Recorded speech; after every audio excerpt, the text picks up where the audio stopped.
So, I am really passionate about this topic. This is school observations and daily report cards. And without any further ado, I'm going to jump in. Um, okay, so the starting question is, why would we ever need to do a school observation? I think there are a couple of good reasons. I think, first of all, that in our training, we need to go where kids live and breathe and see what parents are concerned about, see what teachers are concerned about. And my sort of bias is that grad students need to learn about typical behavior as much as they need to learn about atypical behavior. And when we talk about fidgety, squirmy, when we talk about poor risk taking, when we talk about impulsive, when we talk about blurting out, it's one thing to see it on a Connors rating scale or a SNAP rating scale or whatever, and it's another thing to see it live in front of you and to see all the variations on the theme. So I think that's a good reason for a school observation. Frequently in our work, we will get inconsistent or discrepant reports either between parent and teacher or among different teachers, even two teachers in the same classroom. And part of that is you and I can look at the same piece of art, and one of us says it's crap, and the other says, oh my God, that's the most beautiful thing I've ever seen. Two of us can listen to the same record, and one of us thinks it's terrible, the other thinks it's brilliant. People can be unreliable reporters. We might suspect, based on something we hear, that we might have false positives, which is somebody calling it a disorder or impairing when in fact we wouldn't think so, or the other way around, that they're calling it a non-issue and we may think it's significant. But I think the sort of naive way to think about school observations is that you're going to observe the child, and when I'm doing them, I'm not going to observe the child as much as the environment, the child in that environment, and especially teacher-child interactions. So I'm going in not just to count child behavior, but to look at the contingencies at work. If you think in functional analysis terms, this would be things like understanding the antecedents to behaviors and consequences. If you're a PCIT, TCIT person like me, then you're thinking in terms of what is the teacher doing to set the child up for success, and are they capturing opportunities to reinforce the behaviors we want. I'm looking at maintaining variables for behaviors, not necessarily establishing variables, because I wasn't there. I don't know what the establishing variables were, but I can comment on maintaining variables. Other considerations when deciding whether to observe. Does what you hear in the intake make sense? If you have a strong suspicion of a negative interaction between student and teacher, it's not that I want to catch the teacher in the act of being insensitive or being critical, but I want to understand the phenomenon at a deeper level than a paper and pencil measure will allow me, or at a deeper level than simply a comment like the child never pays attention or always blurts out. So again, reasons for an observation. A high discrepancy between the intensity report and the problem score. So intensity is how often some behavior is rated as happening versus does the person consider it a problem, might be an indication for an observation. Another indication is if a kid has been receiving an intervention, the parlance today in education is response to intervention, RTI. If they're not responding, I'd like to better understand that phenomenon, and an observation may help me to do that. And I find that if the parents trust me, but they're struggling to believe what's being said about their child in school, if perhaps they're scared, that my going in to come up with some real life observations of my own can help the parent bridge that gap over to understanding that in fact their kid may have some impairing behaviors going on. So when I do these presentations, I'd like to look to the literature and see what support I can find. If you'll notice the reference on the bottom, this is from De Los Reyes and Kasdan, Alan Kasdan, past president of APA, clearly a very important person in our work. And in a meta-analysis they did of 119 studies, meta-analysis that they cited, it's understood that parent-teacher reports are incredibly unreliable to each other. And in studies, the correlations are often in the zero point 0.2 range, which means that the amount of variance accounted for is 0.2 times 0.2, which is a very, very low number. I've always thought of the Achenbach as the range is like 0.34 for parent and teacher correlation, which would account for about 10% of the variance. So parents and teachers are not seeing the same thing, or they're seeing the same thing and calling it differently. Again, good reasons to think about doing observations. Why would we need to do school observations in the subset of externalizing disorders? This is some really interesting data that was published in JCAP, the affectionately known as the Orange Journal in Child Psychiatry. And if you look at this table, you see parents and teachers reporting on ADHD diagnosis.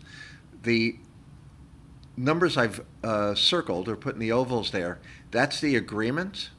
And there's only 34% agreement at the level of classification of a specific subtype of ADHD, which means relatively low agreement. Now, it may be a little bit narcissistic to think when I go in that what I see is actually the truth.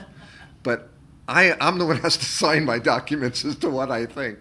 So that may be a reason to do an observation, or at least to help the parties kind of come together on what they might be seeing or calling differently. Vis-a-vis internalizing disorders.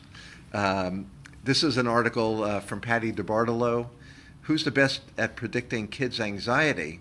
So things that are internalizing are even harder to observe than things that are externalizing. In this social anxiety task, there were non-significant correlations between parents and teachers in predicting how a child would actually perform based on their estimations of their anxiety. So we're even worse at understanding anxious behavior. So way back in the 50s, Campbell and Fisk introduced the concept of multi-trait, multi-method assessment to help us understand different kinds of validity and reliability. And this guides our way of thinking about how we do an assessment. And I think of it as a puzzle that I'm putting together. I'm putting together the parent report, the child report, maybe a prior neuropsych report that I get, maybe some time I spent observing the child, and in the end, we're responsible to pull all these pieces of the puzzle together. Now, are there reasons not to do a school observation? I think the answer is yes. If you have a clear picture in your mind already of the contingencies at work, why do you need to go either on your time or the parent's dime, or to pay for it, or what is it you're going to add to your understanding if all the pieces fit together? If it's a low base rate behavior, for example, physical aggression, even in aggressive kids, is a fairly low base rate behavior. If you plan on going from 9:30 to 11 tomorrow to observe an aggressive kid, I'm going to guess that you will not see the aggressive behavior that's caused them to call you on the phone. That's an indication not to do an observation. You're unlikely to see it in the time you spent observing. Another reason to be at least cautious is what's affectionately known as the Hawthorne effect. 1920s, Dr. Mayo went to the Hawthorne plant in Chicago and discovered that when they increased the light in the factory, employees were more productive. They also discovered when they decreased the light in the factory, employees were more productive. Through a series of interesting experiments, they concluded that it was the observer there that increased the productivity, not the lights, and not the temperature manipulations, and not the other manipulations. That's actually what the Hawthorne effect is. So when you go into a classroom, you will have an effect on the teacher's behavior in all likelihood. When I have students come observe me, I think I'm a pretty good therapist, but I'm going to tell you I'm going to do an even better job when you come observe me. So I think teachers are affected by our presence. Kids may or may not be affected by our presence. One of the observations I remember doing some years ago, I thought I was being really cool, really unobtrusive, And the parents told me that they asked the kid at the end of the day, anything unusual in school today? No, except this weird guy like staring at me. So apparently I was busted. So, one at least needs to be humble about and cautious in understanding our effect, our presence. I'm a private practice guy. People pay for my time to go observe. They pay for my travel time. They pay for my time there. I really have to be able to justify that the information is worth it. And it may be that you can get the information you need in other ways. So, a word of caution. Here's another reason to be cautious. I'm guessing all of us think when we go in to observe behavior that we're pretty good at observing. If we see a kid punch somebody and we're coding aggression, that's a pretty reliable thing. You can code that pretty well. But when you get into more subtle things like paying attention, fidgety, squirmy, passive engagement on task, active engagement, frankly, it's a little bit harder to do reliably. So, one of my heroes in the field of psychology is Dr. Howard Abacoff. Abacoff published classic studies in the 70s and for the last several decades on ADHD behavior. So in a couple studies he did with Rochelle Gittleman-Klein and Don Klein, they used a very sophisticated, accurate, important code called the classroom observation code. But look how many hours of training they spent. 50 hours of training. We presume when we go in that we're trained. But these are people at the same level of experience as you guys. These are graduate students and above. They averaged 96 minutes over 6 observations to get stable data that they thought reliably described the child. We go in once for 45 minutes, for an hour, and we think we have a snapshot that's reliable. But take my picture today, my hair is short. Take my picture 2 weeks ago, my hair is long. Take my picture next week, I may have a beard. We need multiple observations to increase the stability. It's also true in ADHD, by the way, and important to remember, that high variability is the defining characteristic of ADHD. The most predictive subtest of the Conners Continuous Performance Test and the other CPTs is the high variability, not the actual rate of omissions and commissions. So you can watch a kid press the bar, do it right or do it wrong, but it's their variability in response time that's most predictive. I reread the study last night and saw this that I hadn't seen before. Only 5 of 8 raters that they trained to reliability actually met reliability. So this is why I'm humble about school observations. You got to be really thoughtful and careful about what it is you're going to observe. So if you make that decision to observe, you've taken all that into account. You want to think, when's the highest probability time of seeing the behaviors of interest? And that may be inconvenient for you, but it's important to do that. And that's best ascertained by simply saying to the teacher, when's the best time for me to see the behavior you're most concerned about? And they'll tell you. I like to see activity, transition activity. I like to see a regular routine situation. I like to avoid first day back from vacation, unless that's the behavior of concern. I like to avoid certainly seeing a substitute teacher. I like to avoid, if I can, first day back after an illness. And I prefer to see a structured versus unstructured situation. And if you do, as I did in preparing for this talk, a review of the literature, everybody says you need to use structured situations. The exception would be for the kid whose impairment is that he falls apart in unstructured situations. But if you're looking for these more classic things like ADHD, externalizing, the advice is to do it during highly structured situations. Now, when you think about school observations, I'm telling you that everybody's default is you're observing the kid. It's not that that's of least interest to me, but behavior happens in a context. So I like to see the behavior in relation to peers, and I'm certainly liking to see how teacher-child interactions are happening. Those of you from an ABA background, from a functional analytic background, who have good behavioral chops will certainly appreciate that we're looking at the interactions. What's being done a priori is antecedents, and what's being done as consequences. And you'll see in a minute how important that is.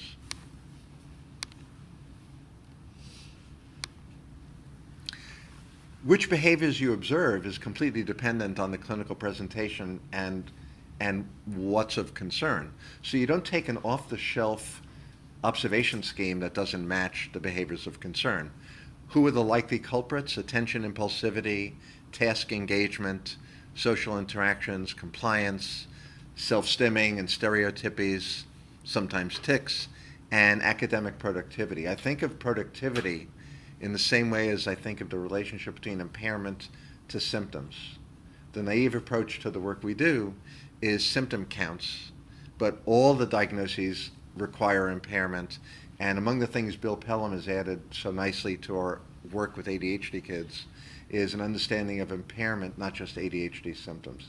So I don't really care if a kid is constantly fidgety, squirmy. If it's not affecting his work productivity and not interfering with the learning of others, then move all you need to.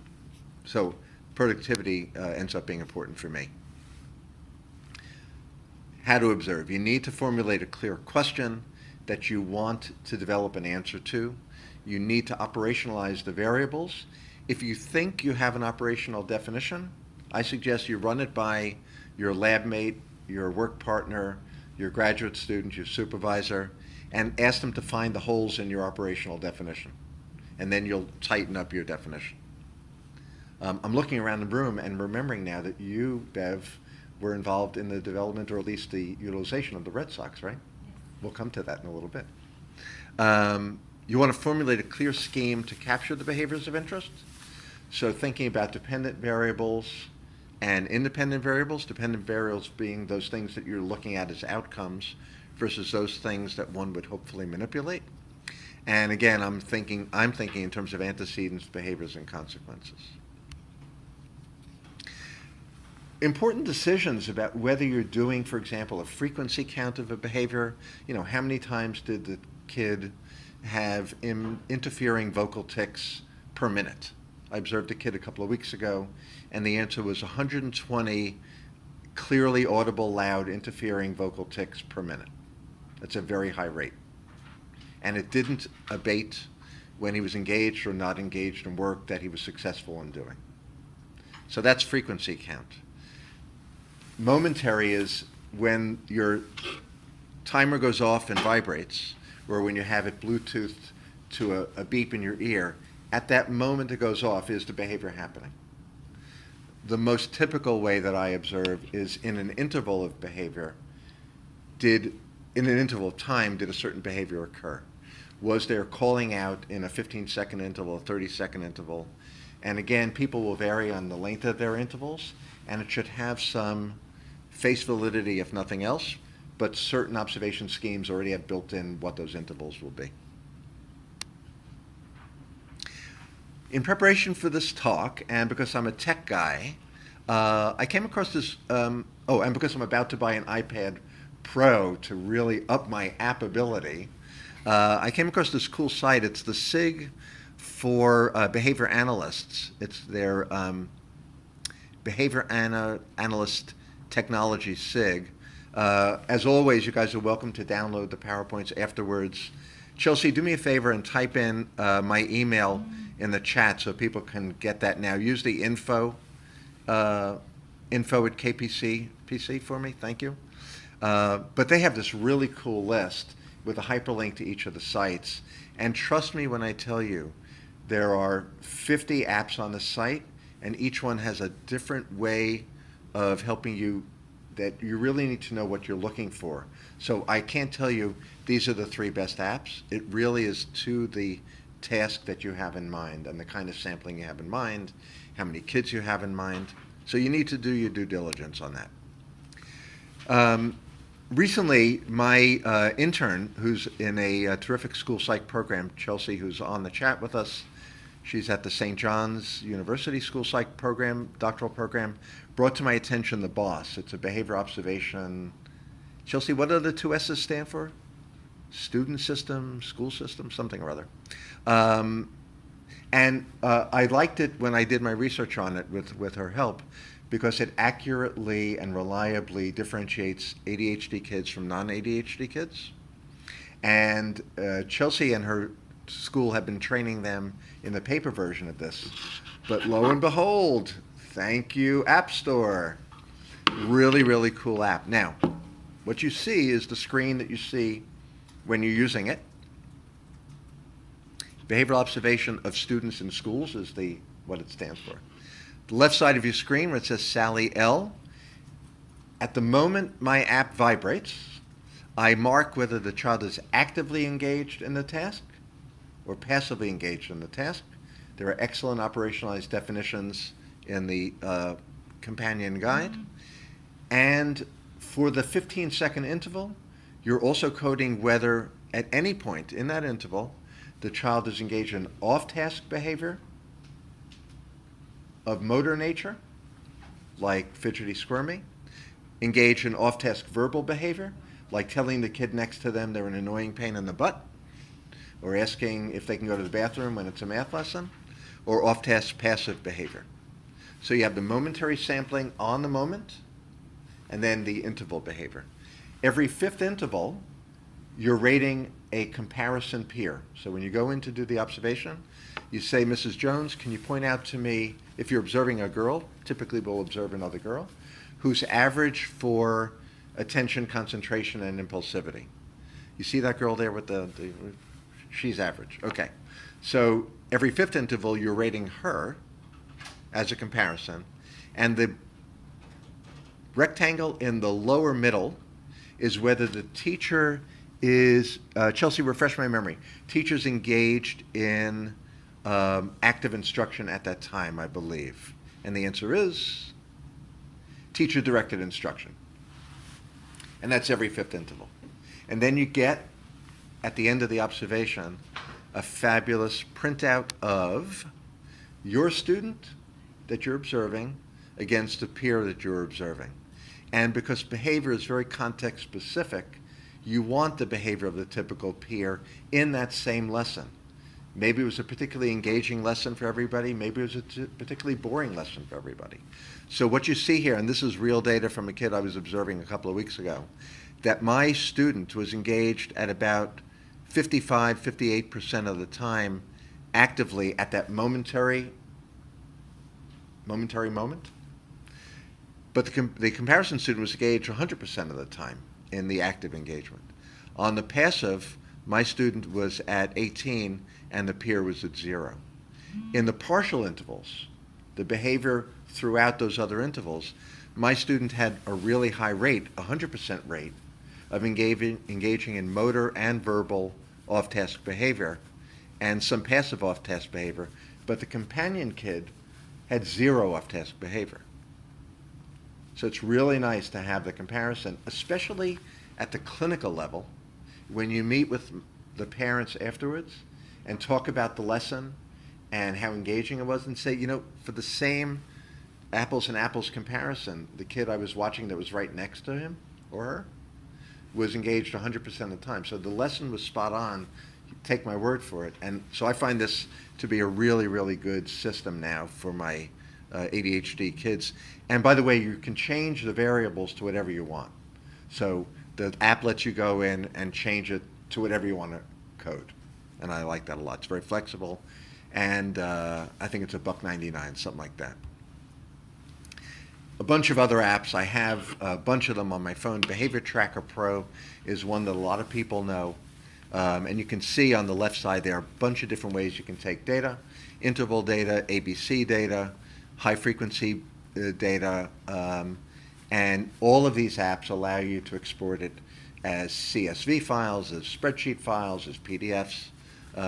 You can eat your cake and have it too with these apps. Now the Motivator is an inexpensive app that is simply a vibrating experience or a tone. So what's cool is if you have your own scheme of what you're coding, but you don't want to be distracted by looking at your watch, because trust me, if you're looking at your watch, you can't do it. You need this. But what I like about the Motivator is you can set it on a variable interval, a fixed interval. You can change the frequency of the intervals. So very flexible as a prompting device. You need a little more of your own brain power, though, because you're deciding what it is you're observing It's simply a reminder, a prompt at any given interval. Again, just to show you, I'm thinking you probably can't see it any better than I do, but you have a whole bunch of different variables. The blue allows you to count frequency. The red is, does it happen at all in an interval? So aggression is something that's not going to happen at high rates in an interval, but if it happens in an interval, you want to know it. So you can flag that kind of variable to be just did it happen versus other things that you may want to do in a frequency count. And again, all these export. And which app is that? Which app is that? I'll have to get back to you on that. Oh, okay. I'm not sure offhand, and I didn't label it. This is the super duper data tracker. It's hard to say as a New Yorker without an accent. The super duper data tracker. But it's really cool because you get to define what kind of variable it is. So one kind of variable is just did it occur, did it not occur. It's actually from the ABA world, so that that yellow with the squigs and the C is whether or not it was an assisted behavior. So very, very flexible, number of good apps out there. And this is what it looks like on the back end. Oh, the one that you were asking about is called iObserver. And this is what it looks on the back end where you set whether it's just simply a one-time occurrence or a frequency count. And those of you who do PCIT can see that I was playing with using this to count CDI coding. I'm always playing with apps. This is the motivator in the analog form, if you will, but I now use it on the app form because I can. Other forms that are easily available to you. The Achenbach Child Behavior Checklist comes with a companion direct observation form, part of the CBCL system, has 96 behaviors, easy to learn, 15-minute samples, very limited psychometrics on its reliability and validity, and similar kind of system goes along with the VASC. What I want to impress on you is that you can use these systems, but just be humble about reliability. When I told you that Howard Abakoff spent 50 hours training people, and trust me when I tell you he's a very selective recruiter, so if only 5 out of 8 people passed to be allowed to do observations are tricky. So just be humble about what you're collecting. What makes a good observation system is what makes good behavioral interventions, that you have a system that's sensitive and specific, that it's practical, efficient, cost-effective, and translates at some point into good clinical intervention. More on that in a minute. So the Red Sox is a system developed out of the University of Florida, the revised edition of the school observation coding system. Nothing to do with Howard's system, right? Some origin. From the It was informed by. Very interesting. So I'm not going to spend too much time on this, except to say that here's another system that looked at appropriate versus inappropriate behavior, compliant versus non-compliant behavior in the context of whether or not commands are given, and on-task versus off-task behavior, and did sequential coding of comparison child and a target child. So just another way to slice kind of the same pie, if you will. As you think about psychometrics of observation schemes, you just want to remember your good basic training to be thinking about reliability, to be thinking about validity, convergent validity, and divergent validity.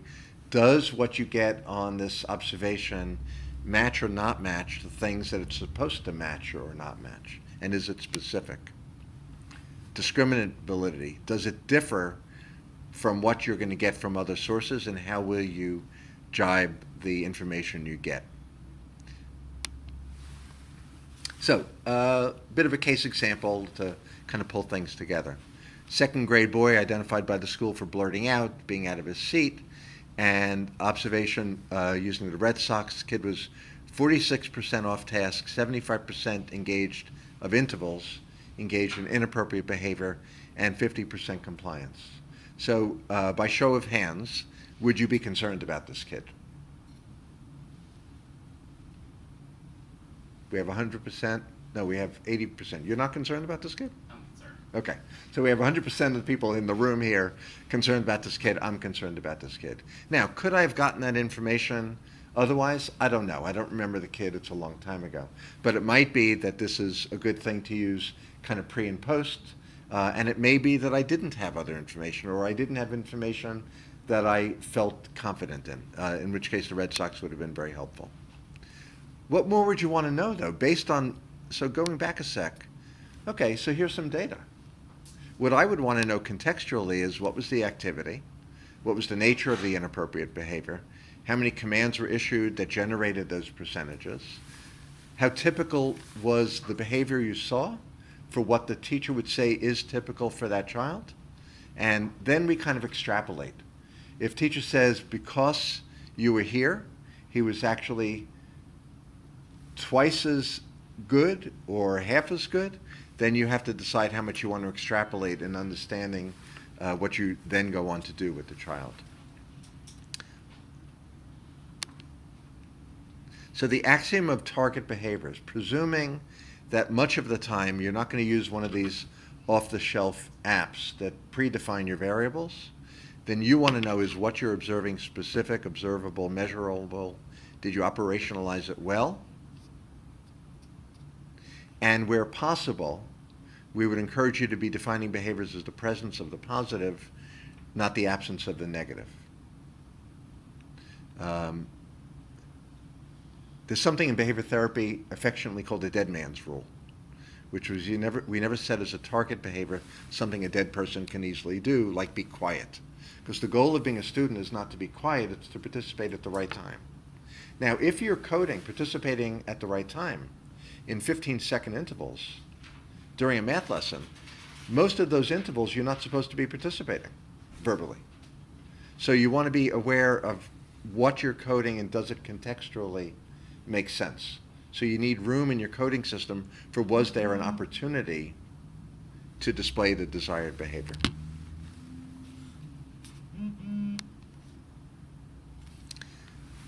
When we're looking at behaviors, we're thinking in functional terms, and some of the common putative functions of behaviors are things that are attention-seeking, attention-getting, which is different. Is there an escape function? Is it a sensory-seeking function?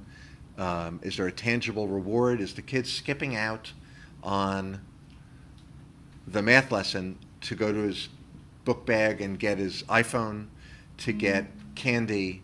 Is he sneaking the book under the table because the work is kind of threatening to him and reading is a safe space? So whatever you're observing, if I'm your supervisor, I want to make sure that it makes sense to observe in a context that we can understand the function of the behavior better. And I just, as a reminder, would remind folks that what is a maintaining variable may not be what the establishing variable was in the first place. The threats to the validity of your observation include things like poorly operationalized categories, low inter-rater reliability, which you're actually not going to have because you're not going out in pairs to observe. So would there be low reliability? The Hawthorne effect we talked about. When is the behavior not representative? If you're doing a snack and cooking lesson and the kid has terrible associations with whatever food they're preparing, I don't know how generalizable it'll be. I went and observed a kid who's a native Spanish speaker, and it was a Spanish lesson. You might, at first blush, if I said nothing else, think she would have extra interest. I think she was extra bored. It was a first grade class. It was first grade for non-Spanish speakers. She's a native Spanish speaker. So if she was extra fidgety, squirmy, maybe it just was really not interesting. I would have trouble, no, I was going to say I'd have trouble paying attention in the Psych 101 class, but I'm a nerd, I wouldn't have trouble, okay. And threats to validity, miscoding, and observer bias. I sometimes notice that the kid I go in to observe is not the kid who's most interesting to me in the behavior that I'm going in to observe. So it may be a bias about the kid that's been referred. A great paper that I like people to read when we talk about assessment is Idiographic Assessment. This is from Greg Muma, who's in Texas. This is an older paper of his, but he's published many things on the same topic since. The lost art and science in the work we do is the single case design. Anybody who's a really purebred behaviorist knows this to be true, and I think we're coming back to have more respect for single case designs. But idiographic assessment is the assessment of the individual, not necessarily nomothetic, which is how you compare to everybody else. So observations are really important for that.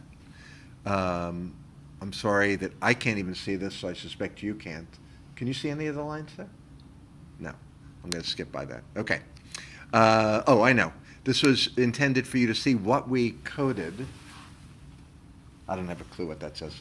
And then I was going to have you infer what we cared about, which in this case was some selective mutism-related behaviors. We'll move on from that. If you're doing, for example, an anxiety observation, an observation around an anxious behavior like selective mutism, you're going to go for the obvious things like, did the child talk? But the less obvious things that are really of interest was the child within arm's reach of another child? It's just a functional definition. Do you think you could code reliably being within arm's reach of a peer? I think you can. And I think it's a functional definition. So if the child is not within reach of other kids, then there aren't opportunities to talk. Now, we may want to shape being within reach during choice time of other kids, as opposed to the kid who's on the periphery.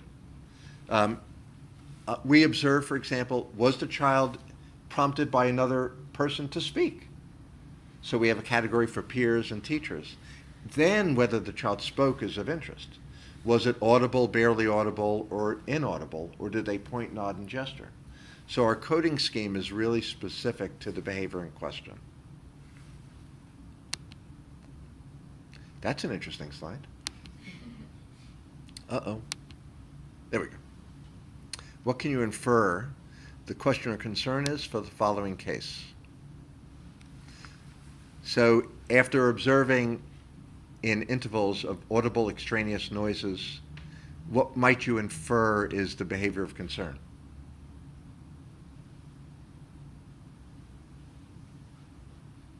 Leaving the group. I would infer that's probably that the teacher's saying this kid is making lots of noises and it's getting in the way of the group process. Other kids are bothered by it, they're calling attention to it. So that's what I would infer. And I would conclude that even though the teacher says the kid is constantly doing lip smacking, that it actually only happened in 5% of the intervals that we observed. Could be I observed at the wrong time, or not. Extraneous movements present 64% of the time. Here I would say extraneous movements is simply a symptom. It doesn't tell me anything about whether it's interfering with the child's learning or the learning of others, so I'd want to bring it back and relate it to that.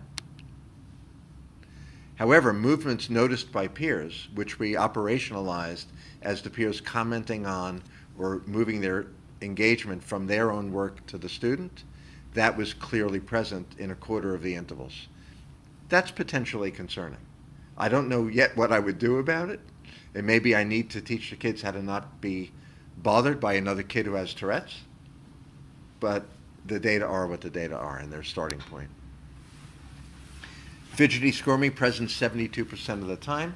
Doesn't tell you anything about whether or not it interfered with the kid's productivity, and that would be more of interest to me. And I have these because these are the things people frequently go in to observe, but they're not as meaningful to me as the contextual and sort of dependent variables, if you will. Same, off task is impressive to me, because if you're off task, then you can't be on task. So this is my favorite slide. Everybody's got a favorite, and this is my favorite, which has to do with the same data that we were just looking at for this student. The student was on task 24 out of 24 and 12, 36 intervals. 24 out of 36 intervals. That's pretty good. But there was an appropriate consequence to reinforce the behavior only in 3 out of 24 intervals. So to me, there's 21 lost opportunities. 21 out of 24 times that this student was on task, there was no consequence that reinforced him for being on task. And yet we hear and we're there because the student's off-task behavior is the concern.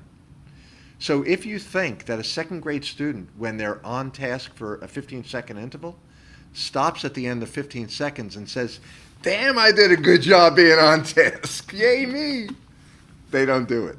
So I'm looking at the interaction, not just the occurrence of the behavior. Likewise with off-task behavior. 3 out of 12 times there was an appropriate consequence like a redirect. But 9 out of 12 times that there was off-task behavior, it didn't have an appropriate consequence. So all in all, this kid had a 1 in 6 chance of having desired behavior shaped, and therefore a 5 in 6 chance of not having it shaped. If you don't observe teacher interactions along with the behavior concern, you completely miss this.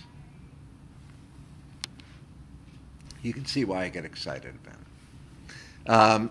After you do your observation, so after the observation, you got to loop people back in. And you know, I'm saying we're clinicians. I don't know if we're all clinicians, but I am.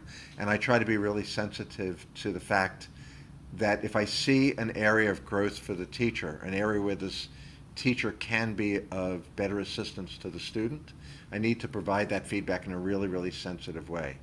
So, you know, I'll make it a caricature. If you go in and say, "Lady, you blew it 5 out of 6 times," clearly we're not going to be partnering. But if I said, "I have some ideas on how we can kind of catch them in the act of being good for that on-task behavior that I hope you'll tell me are kind of easy to do, and I'd like to partner with you in trying that," I would predict you're more likely to get buy-in. And somebody's reminding me that for the putative functions of behavior, I should remind you all about the motivational assessment scale, which I think is in the public domain. It is. From Durand and Crimmins? I think so. Do you mind speaking a little bit about the motivational assessment scale for those that are not familiar? Motivational assessment scale, let me come back to that. Okay. Okay. Remind me. Did I say what I wanted there? Yeah. So the feedback sets the stage for the behavioral intervention. Rarely am I interested in doing an observation just to categorize behavior. It's usually to help develop some behavioral interventions. Now, what are the intervention implications? Maybe somebody's talking about adding medicine, and this will be a pre-post kind of comparison. But more likely, we're talking about behavioral interventions. Maybe it's an indication for some self-control training. I'm going to talk about that in more detail. Maybe because you're going to do contingency management with the teacher. Maybe because you're going to introduce a daily report card. And I will say it till I'm laid 6 feet under. Daily report card is the most underutilized evidence-based intervention for school-based behavior problems. Go ahead and Google Scholar daily report cards, and there's a wealth of information about it. Maybe somebody's going to do a response cost intervention. Maybe it'll lead to developing some antecedents to work with. From a teacher point of view, the observation may also lead to doing a bit of an in-service training, or when we have the opportunity to actually do some live coaching in the classes with the teachers, with something like TCAT or teacher-child interaction training. So assessment leads to intervention. I like this slide. So the motivator I mentioned to you the app that's on here just to prompt you to observe something. That's not the context in which I'm talking about this now. So imagine this. Imagine I'm the teacher and I want to help you, Paul, to be more on task. And you're on board. You know you're having difficulty staying focused. So if I give you a device that's yoked to mine, and every X number of seconds, when it vibrates, you and I can kind of wink at each other or give the thumbs up, or you can do a little self-monitoring check for being on task, then without interrupting the lesson, because we both have these vibrating devices, you and I can do some monitoring together. And I can further reinforce you for accurate self-monitoring. Because if you say to a teacher, on a variable interval schedule of every 3 minutes, I want you to go over to Paul, stop your lesson, or in the middle of the lesson, go over and put a check mark on his paper, the teacher will laugh at you and say it's just not practical. But this is actually something you can do that is practical. Now, the way I yoke these, so the yoke is meant to show that whatever one ox does, the other ox is forced to do, right? Can I help you for some water? So what I do with this is I set it on a variable interval schedule, because you all know that fixed interval schedules produce a kind of scalloped response, so we don't want. And I set the teachers to go off 5 seconds before the students. So mine vibrates on my hip in my pocket. I know in 5 seconds yours is going to go off. And while I'm still teaching, okay, boys and girls, what's the shape? Raise your hand if you know the shape with 6 sides. And then I look over at you when thanks a lot, Paul. I look over at you when I know yours is going off, and we just have a signal worked out of whether or not you're on task. And it's up to you and me to define on task. If I'm teaching, what's on task? Looking at the board or looking at the speaker. So I would have met with you for a few minutes to go over that. And I would say, so if I'm teaching a math lesson and you're looking for your pencil, is that on task or off task? It's off task, but we'll help you get better at being on task. If I'm asking what shape this is and you raise your hand, is that on task or off task? That's on task. So you do a little bit of training to the child to help them discriminate on versus off task. This actually has high parent acceptability, high teacher acceptability, pretty good kid acceptability, and is easy to use. And the motivator is from a group called Behavioral Dynamics. The only trick here is when you go to buy it, you got to ask for the old model, because the new model doesn't pair up and yoke the way the old model does. So I may have cornered the market on the old models, but I share really well. So if you can't get it from them, you can borrow it from me. So I want to talk a bit about daily report cards. I said to you before that the definition of a good goal is something that's specific, measurable, observable, contextually is valid. So can you infer what this teacher was trying to shape?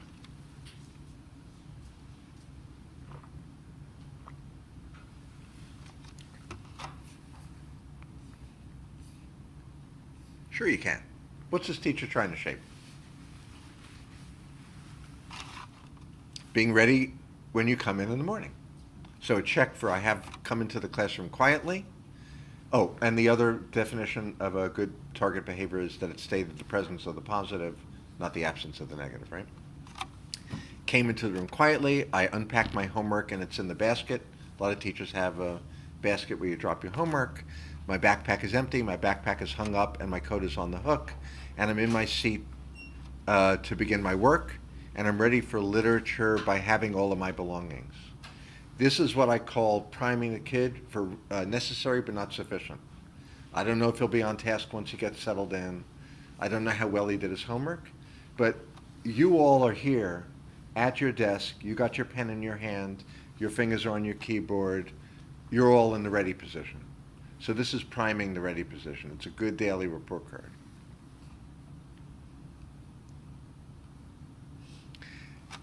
This teacher is targeting, it says on the left, behavior : quiet listening in your seat. Now, admittedly, that's the dead man's rule, because the dead man can be quiet, but sometimes we go with that. And this teacher is targeting specifically at writing time, math time, spelling and grammar time, and at 3:30. Why target quiet listening in your seat at 3:30? Because I'm about to give you the most important information for the rest of the day about homework, what you need to take home, what you need to bring back, permission slips. And for 20 points, who can tell why the teacher who made this daily report card doesn't play baseball? Lights the same shape. They're going the wrong way. They're going the wrong way! My wife is one of the best special ed teachers in the world, but she is not playing baseball. This is an example of of a not good daily report card, because I was a good listener is not operationalized at all. It's one rating for the entire day. I worked without disturbing others. I love this one. So Bev, at the end of the week, I'm your supervisor, and I say you did a great job not messing up this week. You don't really feel very reinforced. So I helped my classmates focus on their work, whatever. I controlled my talking. I don't know what it means. So there's just some examples of some not very well-run, well-defined behaviors, and I'm not a fan of sad faces. Kids are doing the best they can, and if they're not, it's our job to help them. So I just have a sort of philosophical bias against sad faces. I like this daily report card a lot. I'm going to kind of walk you through it. The 3 behaviors are following directions with 2 prompts. And since we're running shy on time, I want to tell you why I do 2 prompts. Because for a kid who's not following directions at all, 2 prompts is fine to start with. You can always then shape back to 1 prompt. Good risks is not inherently a well-defined behavior. That's the one in the green box. But we make it well-defined by making it contextual. So Paul, we're doing science lesson. Good risks right now means when we ask for a hypothesis, that you share your hypothesis. Good risk in writing time is trying to write the new letters. Good risks in music is being willing to play a different instrument this week. So you can operationalize it, but that wouldn't be apparent on the paper. And the last one, I think, is using your words when you're frustrated, which is a great functional behavior, but always important to have a not applicable, because you don't get a loss of points if there was nothing that was particularly frustrating. So when I score this up, I give credit for not applicable. And if it's not applicable, it means the teacher isn't setting up opportunities to practice the behavior that ostensibly they were actually concerned about. So I like this report card. It's very flexible. You can send it home, you can scan it, you can take a picture of it, you can create percentages, and you can make rewards based on that. Great timing. In the past I ran over like by a half hour. And actually we started late, so this is great. Just as a heads up, the next Lunch and Learn is on March 10th, and one of our psychiatry colleagues is going to be presenting basically a primer for non-MDs or non-prescribers on pediatric psychopharm, which is so important for all of us in the psychology and non-prescribing world to know about. Somebody's typing something. That'll be on March 10th at 12. We make a good faith effort to tape all of these. I am screen recording it, and it usually takes me a couple of days to upload it. But if you go to our Lunch and Learn site, you can get a link to the PowerPoint and to the videos. Hopefully it taped well. Thank you all for hanging in there at the beginning with our tech problems. And Paul, you asked me to return to the motivation assessment scale. So 16 items, if I remember. Chelsea, you can chime in if I get this wrong. I think 16 items that ask for reasons kids do and don't do certain things to infer what the function of the behavior may be. I'm forgetting offhand some particular items. Chelsea, can you help me out with that? Or anybody here know any of the particular items?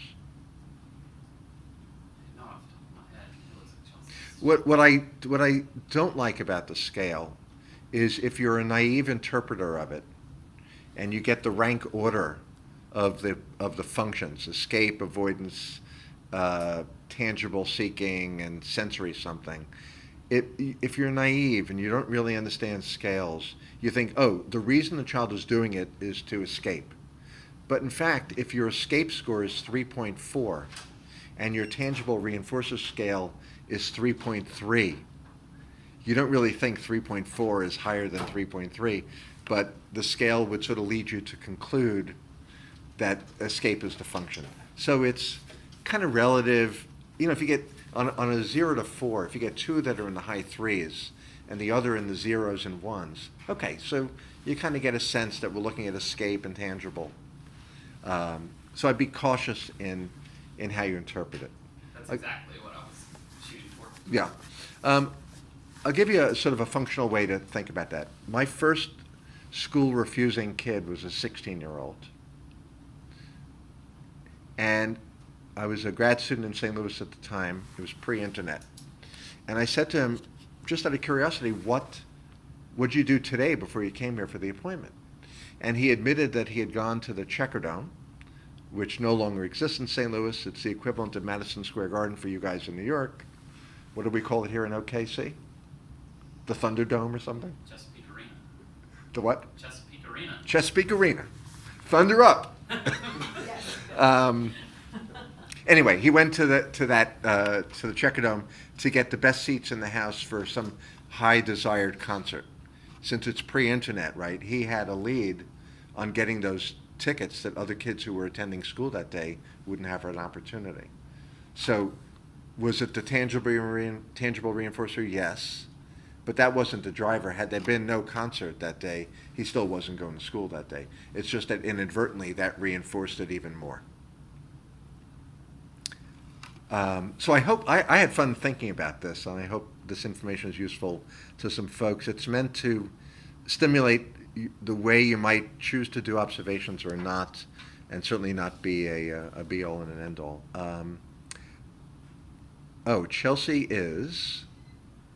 Chelsea, writing, were you populating it on the screen? Chelsea is typing. For those of you who wonder why I'm referring to Chelsea, she's my intern back in New York. Oh, she sent a link. Oh my goodness. That means it's, Chelsea, you're the best. Would you like to be my postdoc? Oh wait, you already are going to be. Okay. So there's that link to the motivation assessment scale. That's cool. And you guys kind of do your own research on it. Isn't technology great? This is so cool. Okay, I'm going to sign off. Hope to see you guys in the future. We have a bunch of great lunch and learns we just added to the calendar. And we had to change the date for Buki's talk on emotion-focused therapy, which I can't wait to hear. So please check us out, share us with your friends, like us on Twitter, thanks to Chelsea, who's my voice on Twitter. And so long for now.